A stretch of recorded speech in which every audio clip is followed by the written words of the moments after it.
Hi guys, I know this is kind of boring, 2 videos like this in a row.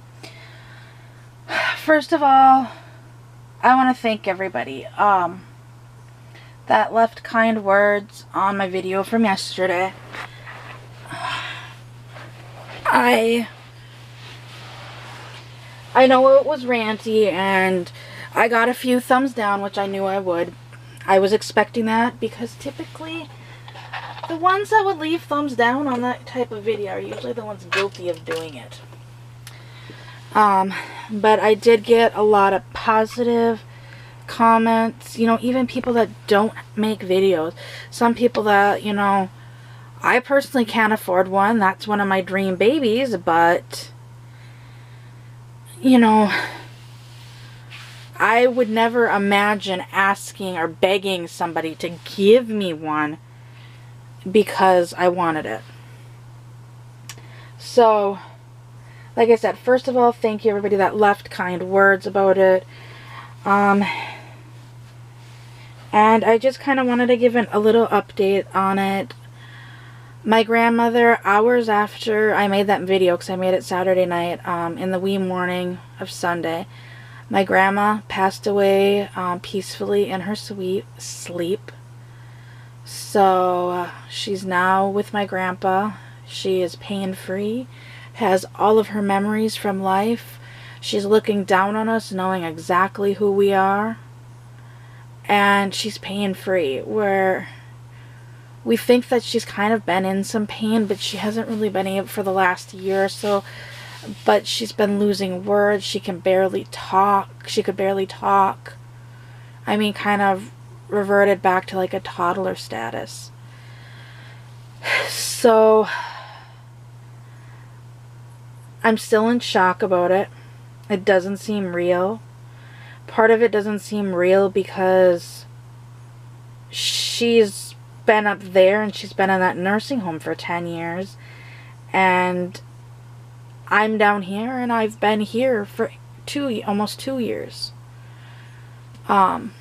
And before we moved down here, we were in Minot for 2 years. So 4 of the years, I wasn't even local to her. 6 of the years we were. I've been looking at pictures of my kids with her. And looking at the pictures, even though she wasn't completely there, she loved the kids. I mean, you would have to repeatedly say that I was her granddaughter and those are her great-grandchildren to her. But she just absolutely loved them. Like, we've got pictures of her hugging them, kissing them. I found a video of one Christmas where my daughter was 14 months old, and it was at Christmas time, and it's a video of my grandma sitting in her rocking chair, rocking away, singing to my daughter. I mean, those are memories that no one can take away. And I'm glad that I have those memories with my grandma. My son remembers my grandma more than my daughter. Obviously, he's 17 months older than her. And he's got a memory like a hawk. Or not a hawk, an elephant. That kid can remember anything if he puts his... Well, not even has to put his mind to it. He memorizes stuff quickly and easily. But he remembers her. He's been asking a lot of questions. And ironically, today when you're seeing the video, the movie Coco comes out. We saw Coco when it came out in theaters. It was at the drive-in. It didn't look like a movie I wanted to see. I honestly didn't think it was a movie I would have been interested in. So when I saw it was at our drive-in theater, is pretty inexpensive. Like, we have to drive to it. It's probably a 40-mile drive. We have to drive out of the city to the town that the drive-in's in. But it's only like $10 a carload, and you can bring whatever you like for snacks. Like, people bring in, like, go to like Domino's or Little Caesars before going and order pizzas and bring them. I mean, you can bring in whatever you want to eat. The only thing they don't allow is alcohol. Although, some people probably sneak that in as well. But, so I figured, you know, for $10, I'm not really interested in this movie. My husband wants to see it. My kids want to see it.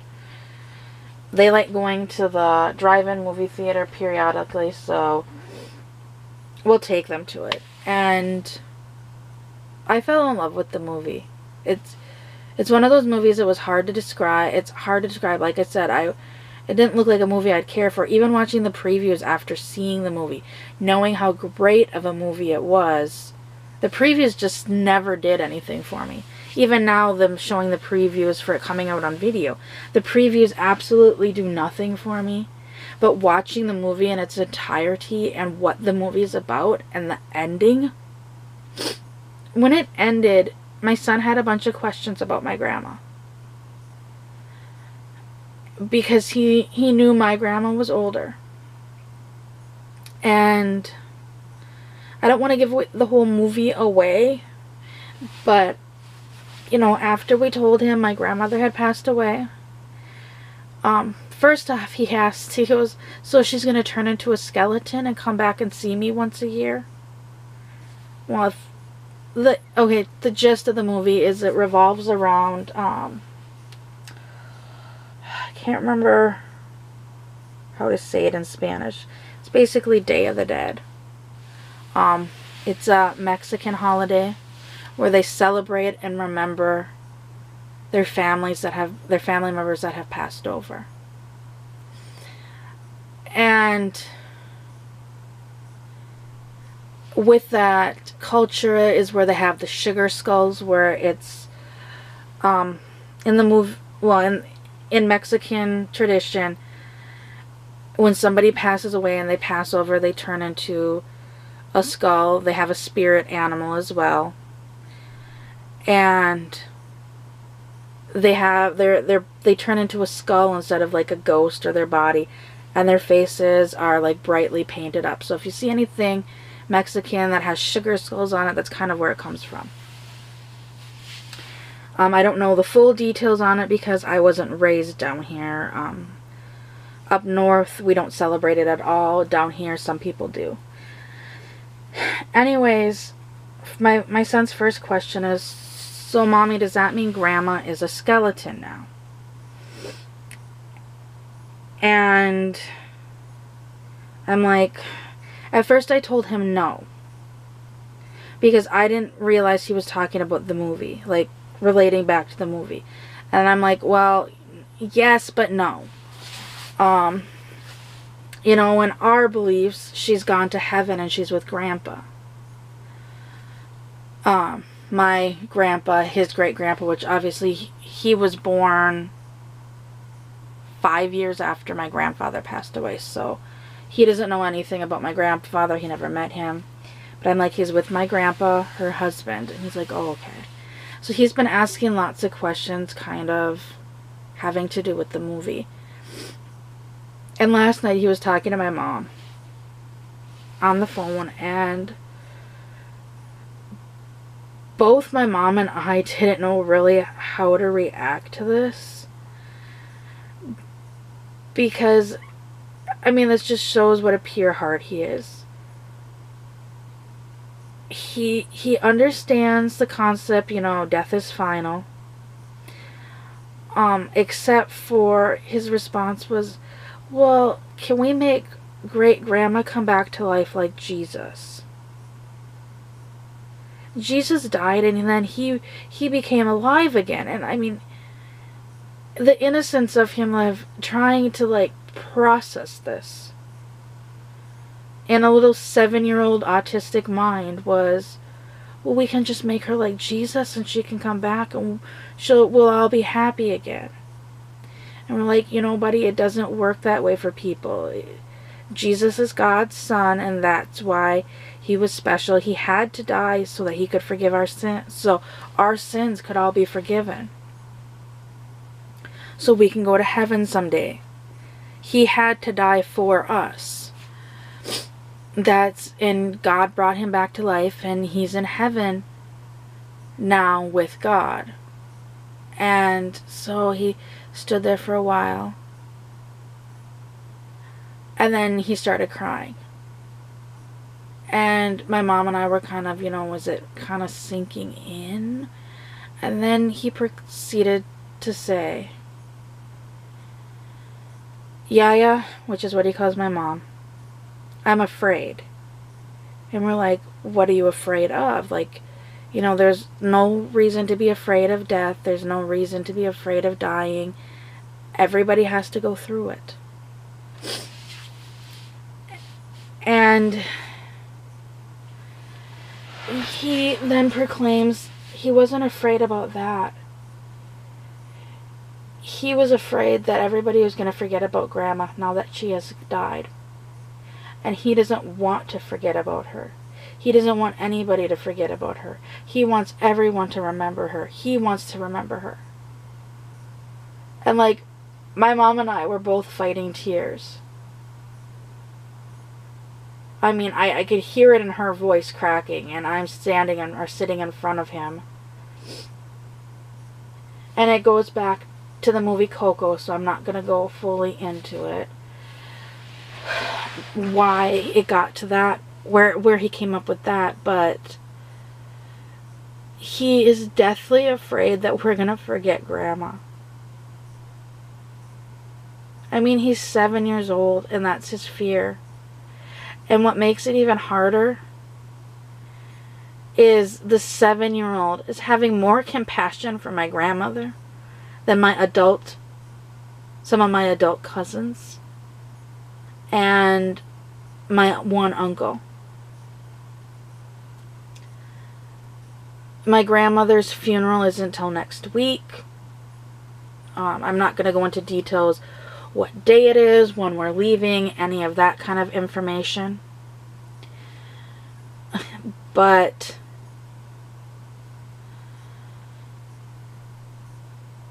there's already been fighting. There's been fighting already about the funeral day. The day that ended up getting picked works for my family. It works for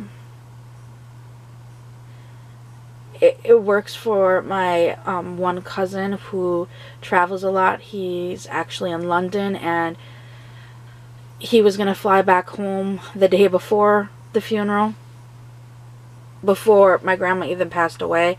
That was how his ticket was booked. And instead of going home, he's going to fly to where the funeral's at and then fly home after the funeral. So that date worked better for him because he wouldn't have been able to come otherwise. Another cousin of mine wouldn't have been able to come otherwise if it wasn't this one day.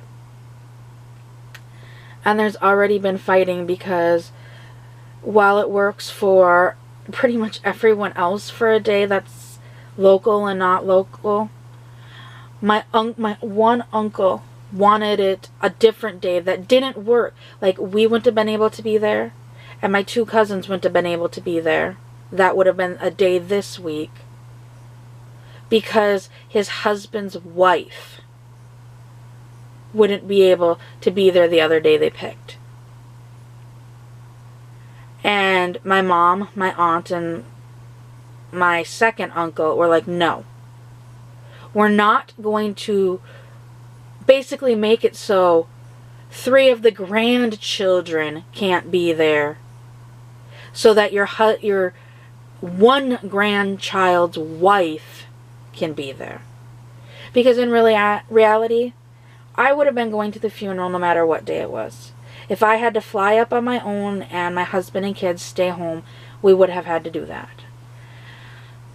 But being it is the day it is, we can all go. I've worked it out with the school. My husband's worked it out with his job. It's worked for our family. And my grandmother was in the nursing home. So she didn't even have any worldly possessions, or I shouldn't say any. She didn't have many. My mom, aunt, and one uncle, because Only one of the uncles is there helping my mom and aunt. The other uncle is still at home, across the country. He didn't even bother. He didn't even bother once he found out my grandmother was dying. His response was, well, his response was, oh. That's all he said. Like, not, oh my gosh, I'll be there as soon as I can. Like, he never even attempt to make it. And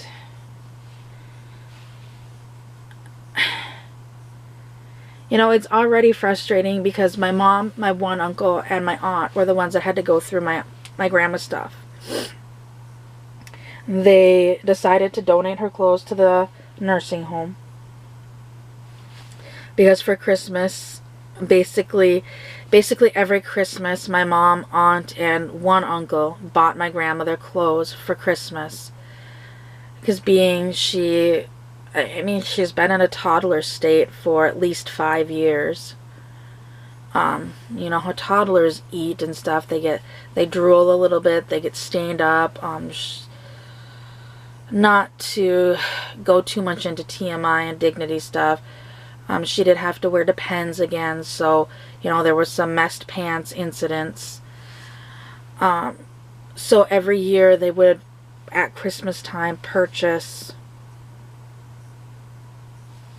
new clothes for her, and then go through her old clothes, and whatever was, like, really stained up, or just had been overwashed or smelt bad.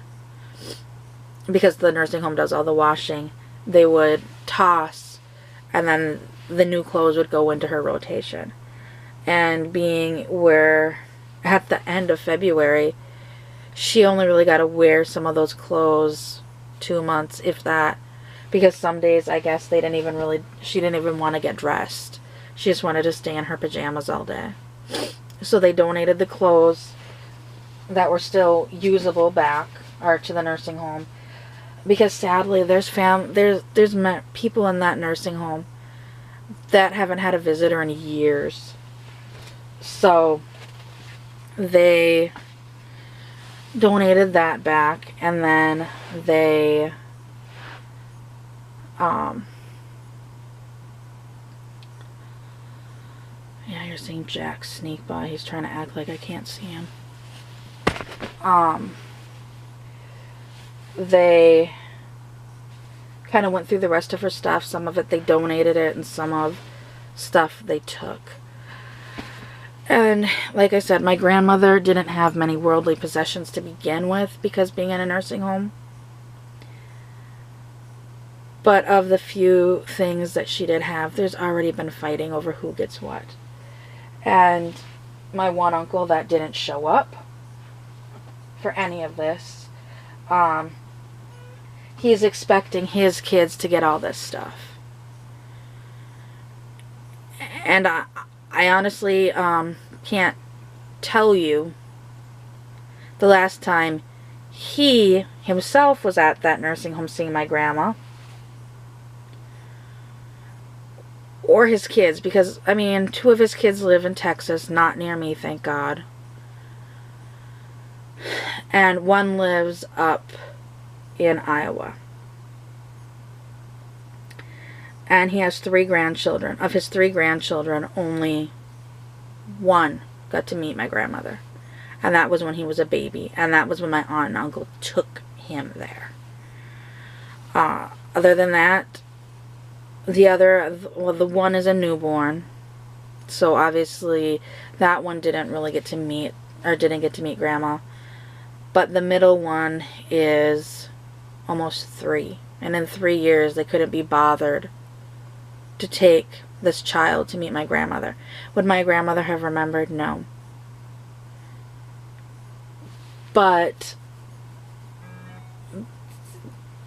you know, the whole... To me, like, anytime we were in town after we moved, I took my kids to see my grandmother. I may not have taken pictures every time I did it, but we did go see my grandmother every time we were in town. It was important to me. Like I said, I do have quite a few pictures of my kids with my grandmother where they don't. And when it comes time to, like, who are my great-grandparents, you can talk about them, but you can't really pull out pictures. Well, you know, you were little when you got to see her, but here's a picture of her and you. That was a big regret with our kids when my husband's grandfather passed away. My daughter turned 11 months the day that he passed away. And it was unexpected for when he passed away. If we would have got... I'll take that back. We did get a few day notice about him. It was the end. And between my husband, myself, his dad, and my husband's stepmom, we decided it was probably not great to take my kids to the hospital. If it would have been like this, well, like I said, my cousins had 3 years. We had 11 months, and in that 11 months there was some family feuding going on, and in fact, my husband's papa even told my husband's dad, you know, even if there's a, you need to get over this fight. You need to get up there and see those grandbabies, because that was the first time that my father-in-law and my husband's stepmom ever met my daughter as well. And the last time they had seen my son was his first birthday, and he was 2.5 at this point. I know he was almost 2.5. But my husband's papa had apparently even told him, he's like, if I have to pay for the plane tickets for them to fly down here, I will do it. And I guess he had told my father-in-law this like 2 weeks before he passed away. And he wanted to meet my daughter. And like I said, that's a huge regret. At the time, we couldn't afford to travel down here. Even driving down here would have been out of the question. I haven't worked since my son, well, I was on bed rest with him, but I haven't worked since I was pregnant with my son. And my husband's job at the time wasn't that great. We just couldn't afford to come down here. In fact, for the funeral, we couldn't afford to come down for the funeral. We had to borrow money from parents to be able to come down here for the funeral. And this is just, I know this is getting into stuff that people don't need to know, but that's just how it was back then for us. But my cousin, she has no excuse. Her husband has a good paying job. They just bought a brand new, bigger house than what they had. Every year when the new iPhone comes out, they're literally pre-ordering one for each of them. So there was no excuse why they couldn't go up there at any point in time. And this is just stuff that just angers me. But, so anyways, this has gotten really long. It's just some stuff I needed to get out. So, like I said, once again, thank you for everybody for the kind comments on my video about yesterday, about the begging, and some were offering condolences about my grandma. I just wanted to give everybody this update about, you know, she has passed away. We will be going up there. And on a positive note, going up there, I get to see my best friend again, and I'm going to need to see her. So that's a need. I know I'll be seeing Heather in July. I didn't think I'd be seeing her 2 weeks after I saw her last time. But I'm going to be needing her. And I'm happy to be seeing family members, some. My mom and I are both praying that if my uncle, because at one point my uncle got so pissed at everybody that he goes, fine, then I'm not coming to the funeral. And honestly, I'm praying that if he's going to have that attitude, that he doesn't come. You know, it's hard enough going through the mourning process, and everybody mourns in different ways, but if you're going to bring that negativity, if you're going to bring that fighting to a funeral, you don't need to be there. So, thank you for those that have made it this far, and I promise tomorrow will be a better video. Thank you. Have a good evening.